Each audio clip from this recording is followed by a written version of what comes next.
સ્થાનિક સ્વરાજ્યની ચૂંટણીઓ માટે ભાજપનો માસ્ટર પ્લાન મુખ્યમંત્રી ભૂપેન્દ્ર પટેલ અને હર્ષ સંઘવીની હાજરીમાં રોડમેપ પર કરાયું મંથન। ગુજરાતમાં આગામી સમયમાં યોજાનારી મહાનગરપાલિકા, નગરપાલિકા અને પંચાયતની સ્થાનિક સ્વરાજ્યની ચૂંટણીઓને લઈ ભારતીય જનતા પાર્ટી અત્યારથી જ ચૂંટણીલક્ષી તૈયારીઓના શ્રી ગણેશ કરી દીધા છે।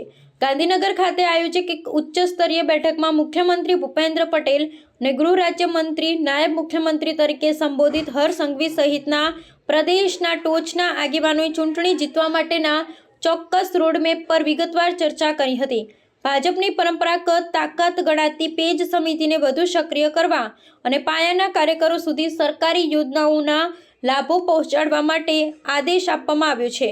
છેલ્લા વર્ષોમાં મહાનગરપાલિકાઓ અને પંચાયતો દ્વારા કરવામાં આવેલા વિકાસના કામોને લોકો સુધી લઈ જવા માટે સોશિયલ મીડિયા અને જનસંપર્ક અભિયાન પર ભાર મૂકવામાં આવ્યો છે।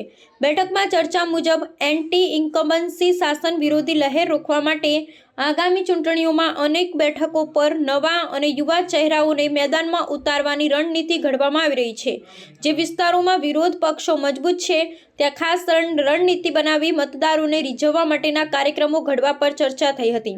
મુખ્યમંત્રી ભૂપેન્દ્ર પટેલે આ તકે જણાવ્યું હતું કે ડબલ એન્જિન સરકારની સિદ્ધિઓ જ ભાજપનો વિજય મંત્ર બનશે। હર્ષ સંઘવીએ કાયદો અને વ્યવસ્થા તેમજ યુવા મતદારોના જોડાણ પર ભાર મૂક્યો હતો।